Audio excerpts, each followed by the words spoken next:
رہے ہیں وَلَقَدْ صَدَقَكُمُ اللَّهُ وَعْدَهُ۔ اب یہ جو عارضی شکست ہو گئی تھی اور مسلمانوں کو زخم پہنچی جس سے ان کے دل زخمی تھے، اس کے ضمن میں اب یہ بہت ہی قول فیصل کے انداز میں یہ آیت آئی ہے، وَلَقَدْ صَدَقَكُمُ اللَّهُ وَعْدَهُ۔ دیکھو مسلمانوں، تم ہم سے کوئی شکایت نہیں کر سکتے، اللہ نے تم سے اپنا وعدہ پورا کر دیا تھا۔ اِسْتَحُسُّونَهُمْ بِإِذْنِهِ، جبکہ تم انہیں قتل کر رہے تھے اللہ کے حکم سے، تہتے کر رہے تھے، فتح ہو گئی تھی، ہمارا وعدہ پورا تھا۔ حَتَّى إِذَا فَشِلْتُمْ وَتَنَازَعْتُمْ فِي الْأَمْرِ وَعَصَيْتُمْ مِنْ بَعْدِ مَا أَرَاكُمْ مَا تُحِبُّونَ، یہاں تک کہ جب تم ڈھیلے پڑے، یہاں ڈھیلے کا ترجمہ کچھ اور بھی کیا گیا ہے، میرے نزدیک تم نے ڈسپلن کو ڈھیلا کیا۔ نظم جو ہے، سم و طاعت، اور سم و طاعت میں ظاہر بات ہے کہ ایک ہی شخص کی اطاعت نہیں ہوتی۔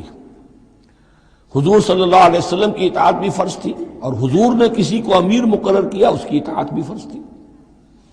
آپ نے فرمایا من اطاعنی فقد اطاع اللہ، جس نے میری اطاعت کی اس نے اللہ کی اطاعت کی، ومن عصانی فقد عصی اللہ، جس نے میری نافرمانی کی اللہ کی نافرمانی کی، ومن اطاع امیری فقد اطاعنی، جس نے میرے مقرر کردہ امیر کی اطاعت کی اس نے میری اطاعت کی، ومن عصا امیری فقد عصانی، جس نے میرے نامزد کردہ امیر کی نافرمانی کی اس نے میری نافرمانی کی۔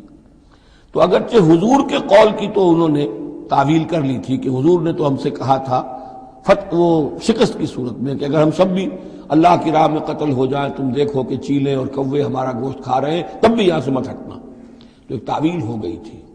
انہوں نے جان بوجھ کر حضور کے حکم کی خلاف ورزی نہیں کی، لیکن خلاف ورزی کی ہے جو لوکل کمانڈر تھے ان کے حکم کی۔ ومن عصا امیری فقد عصانی، یہ ہے اصل معاملہ اجتماعی زندگی کا۔ جب تک ڈسپلن جماعت نہ ہو، سم و طاعت جو ہے کسا ہوا نہ ہو، نظم جو ہے پورا نہ ہو، اب وہ درجہ بدرجہ ہوگا۔ فوج کا ایک سپہ سالار ہے، لیکن پوری فوج میں پھر کوئی داہنا بازو ہے، میسرہ ہے، میمنہ ہے، قلب ہے، پیچھے ہے، ہراول دستہ ہے، ہر ایک کا ایک کمانڈر ہے۔ اب وہاں پر یہ کہ اگر ان کے جو بھی احکام ہیں ان سے سرتابی ہوگی تو وہ فوج جو ہے پھر جو اس کا انجام ہوگا وہ آپ کو معلوم ہے۔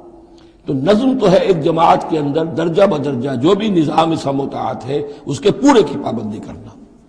حتیٰ اذا فشلتم، جب تم ڈھیلے پڑ گئے، وتنازعتم فی الامر، اور امر میں تم نے جھگڑا کیا، وعصیتم من بعد ما اراکم ما تحبون، اور تم نے نافرمانی کی اس کے بعد کہ تم نے وہ چیز دیکھ لی جو تمہیں محبوب ہے۔ میری تعویل اس آیت کے بارے میں یہ ہے، اور بعض علماء نے تو خیر اس کو بہت پسند کیا ہے، بعض نے جو صحابہ کرام سے اتنا قلبی لگاؤ نہیں رکھتے انہوں نے کہا یہ خام خواہ کو صحابہ کی وکالت کرتے ہیں۔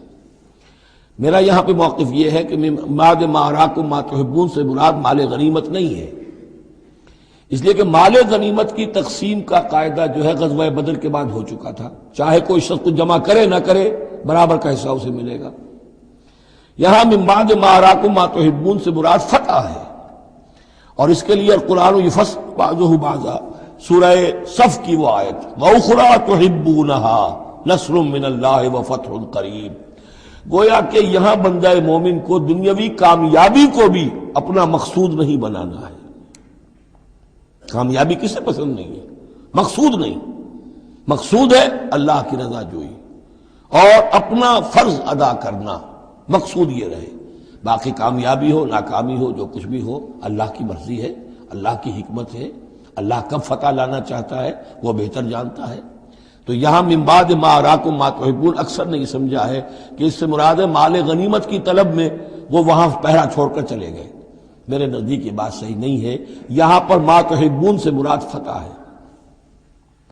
وَلَقَدْ صَدَقَكُمُ اللَّهُ وَعْدَهُ إِذْ تَحُسُّونَهُم بِإِذْنِهِ حَتَّىٰ إِذَا فَشِلْتُمْ وَتَنَازَعْتُمْ فِي الْأَمْرِ وَعَصَيْتُم مِّن بَعْدِ مَا أَرَاكُم مَّا تُحِبُّونَ مِنكُم مَّن يُرِيدُ الدُّنْيَا، تم میں سے وہ بھی ہیں جو دنیا چاہتے ہیں، دنیا میں کامیابی ہو جائے، ہمارا بول بالا ہو جائے، حکومت ہماری قائم ہو جائے۔ مِنكُم مَّن يُرِيدُ الدُّنْيَا وَمِنكُم مَّن يُرِيدُ الْآخِرَةَ، تم میں وہ بھی ہیں جو صرف آخرت کے طالب ہیں۔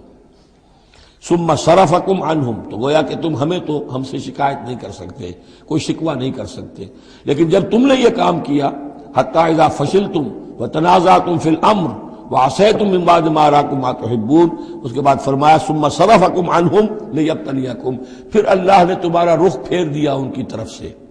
پہلے تو یہ تھا کہ وہ بھاگ رہے تھے اور تم ان کے پیچھے ان کا تعاقب کر رہے تھے، اب وہ الٹا معاملہ ہو گیا کہ اب تم پیچھے اپنی جان بچانے کے لیے ادھر ادھر جا رہے ہو۔ لیبتلیکم، تاکہ تمہیں اور ابتلا میں مبتلا کرے، امتحان اور لے تمہارا۔ وَلَقَدْ عَفَا عَنْكُمْ، لیکن ساتھ ہی معافی نامہ بھی ہے، اللہ تمہیں معاف کر چکا ہے۔ جو بھی خطا ہو گئی ہے، جو بھی غلطی ہو گئی ہے، کسی سے ہوئی ہے، اللہ نے معاف فرمایا۔ وَاللَّهُ ذُو فَضْلٍ عَلَى الْمُؤْمِنِينَ، اور اللہ تعالیٰ اہل ایمان کے حق میں بہت فضل والا ہے۔